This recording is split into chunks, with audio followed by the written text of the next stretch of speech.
O Havaí é uma das formações vulcânicas mais recentes da Terra. Localizada no meio do Oceano Pacífico, sua grande rede de montanhas é composta por 107 vulcões, sendo que a grande maioria se encontra abaixo da superfície do mar. No extremo sudeste da cadeia se encontram as 8 principais ilhas havaianas. A ilha do Havaí, a maior na superfície oceânica, possui 5 vulcões, dentre os quais 2 são ativos, o Mauna Loa e o Kilauea. A cerca de 30 km de sua costa sudeste está localizado o mais novo vulcão ativo, Loihi. Entre as ilhas Niihau e Kuri, apenas alguns vulcões se elevam acima do mar, como pequenas ilhotas vulcânicas e atóis de coral. Seguindo a noroeste de Kuri, a cadeia do Imperador se estende por 6.000 km.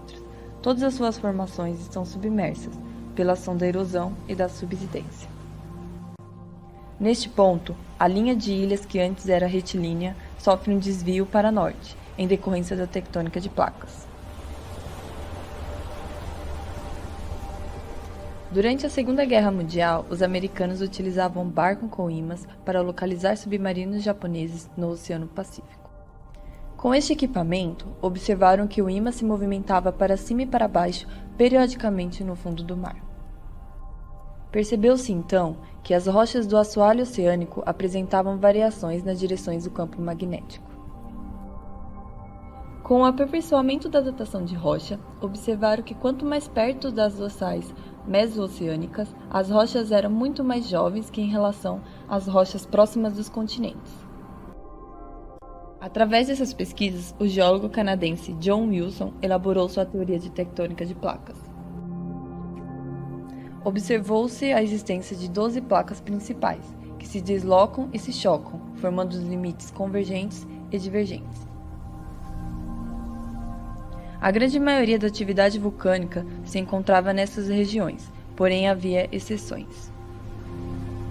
No caso havaiano, as ilhas estavam no meio da placa tectônica do Pacífico e apresentavam vulcões ativos. Como então encaixar o caso havaiano na teoria de Wilson? John Wilson foi o pioneiro a propor explicações para o caso havaiano. Em sua teoria, ele afirma que estas ilhas do Pacífico eram formadas pelo movimento da placa sobre fontes de lava na astenosfera. A curva da cadeia do Imperador representa um desvio no movimento do assoalho oceânico, que para Wilson foi fundamental para propor a ideia dos pontos quentes. De acordo com ele, há plumas térmicas com material magmático que sobe do manto e formam ilhas vulcânicas. O deslocamento da placa tectônica sobre essa pluma mantélica fixa arrastava a formação rochosa para longe de sua fonte de calor. Quando o vulcão era extinto, outro começava a se desenvolver sobre o hotspot, e assim o ciclo se repetia, até que era deixado para trás uma longa trilha de montanhas vulcânicas. Situações semelhantes ocorrem nos vulcões do Tahiti e nas caldeiras dos parques de Yellowstone, nos Estados Unidos. A teoria do hotspot, no entanto, deixa muitas dúvidas. Para torná-la mais próxima de ser verdadeira no caso do Havaí, é importante levar em conta a idade das rochas, o grau de erosão, evolução geológica e um processo chamado de subsidência. A subsidência é o processo oposto ao do soerguimento. Este processo de rebaixamento da superfície ocorre em situações geológicas diversas, e suas causas podem ser tectônicas ou não. A profundidade do assoalho oceânico e dos vulcões que se apoiam nele, em muitos dos casos vistos na Terra, aumenta conforme se afasta da zona de divergência de placas, uma vez que a litosfera resfria e se acomoda por estar se distanciando da fonte de calor. Nas ilhas havaianas, o hotspot funciona mais ou menos como um vale em rift das zonas de divergência, sendo assim uma fonte de calor que renova os processos térmicos da litosfera.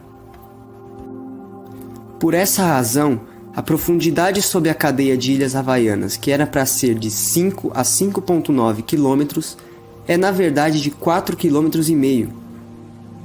Conforme se afasta do hotspot, resfria-se e acomoda-se, chegando à profundidade de 5,3 km e submergindo as ilhas. É o que os geólogos suspeitam ter acontecido na ilha de Maui e seu maior vulcão, Haleakala.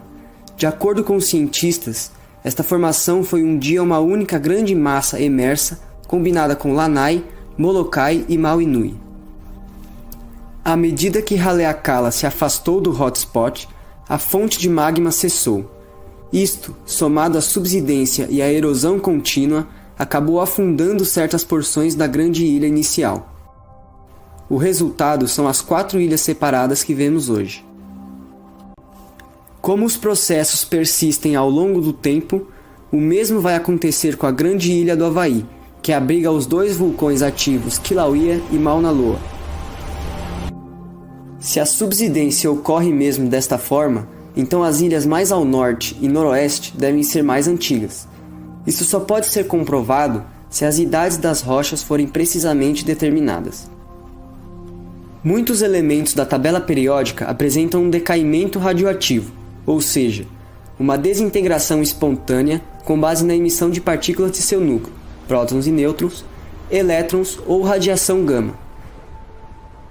Esse processo transforma átomos desse elemento em outros de um elemento mais estável. Sabendo-se a velocidade com que isso ocorre, descobre-se também a quantidade formada pela radioatividade, e assim determina-se há quanto tempo isso está ocorrendo na rocha. Esse tempo será a sua idade. Este método, chamado de datação radiométrica, foi aplicado às rochas no Havaí. As idades das principais ilhas confirmam, portanto, uma progressão e validam a teoria de Wilson.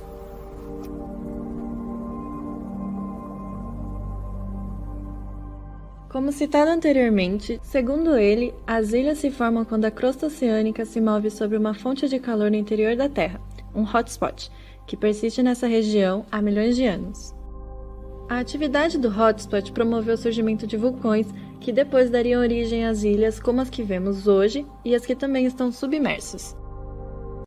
No momento, esse hotspot estacionário se encontra sob a grande ilha do Havaí, onde inicialmente existia apenas um vulcão, o Kohala, e com o passar do tempo surgiram os demais vulcões, que são o Kilauea, o Mauna Loa, o Mauna Kea e o Hualalai.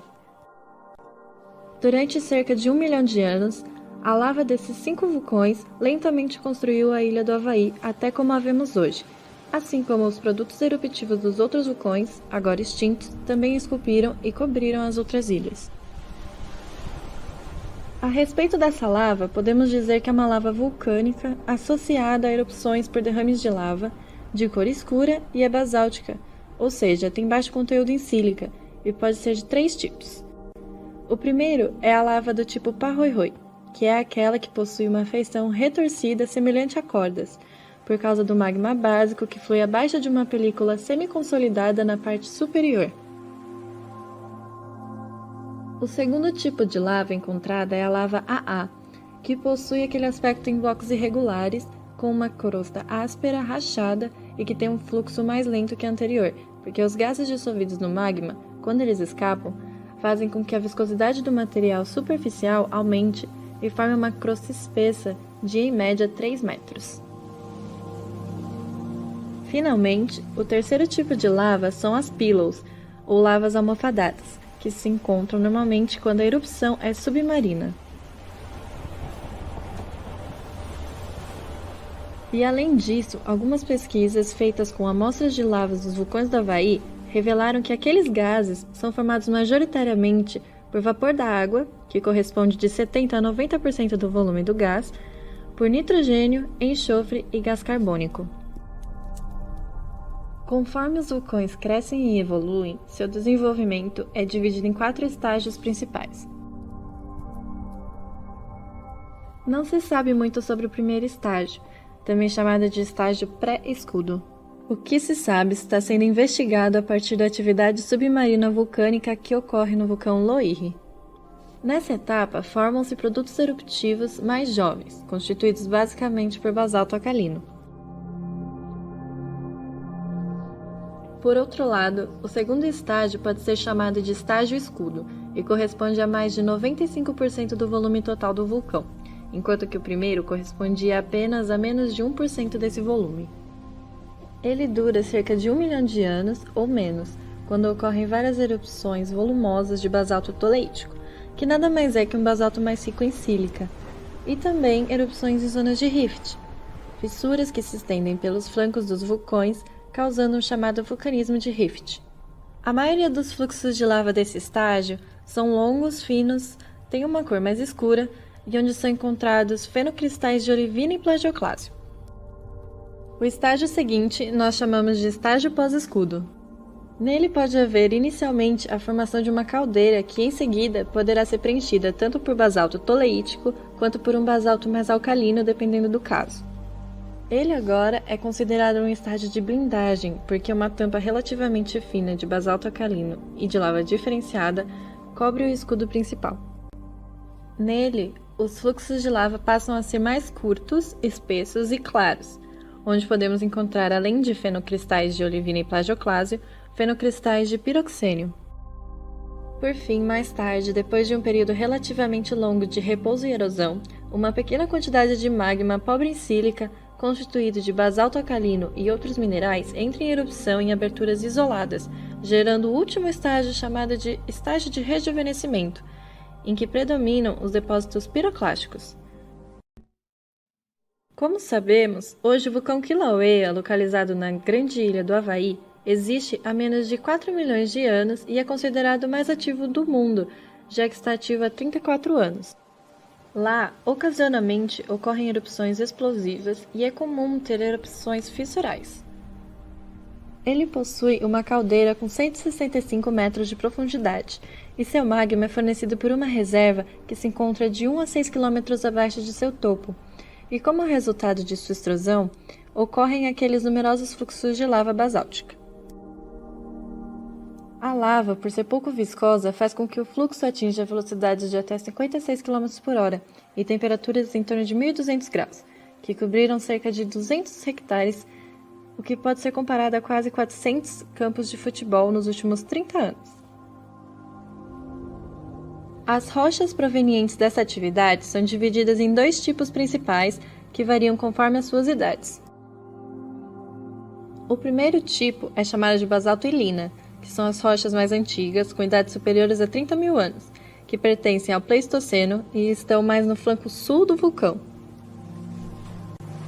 Já o segundo tipo são as rochas mais jovens, chamadas de basalto puna, que cobrem praticamente todo o resto do vulcão e pertencem às épocas do Pleistoceno e Holoceno, sendo que a maioria foi erupcionada nos últimos 10 mil anos.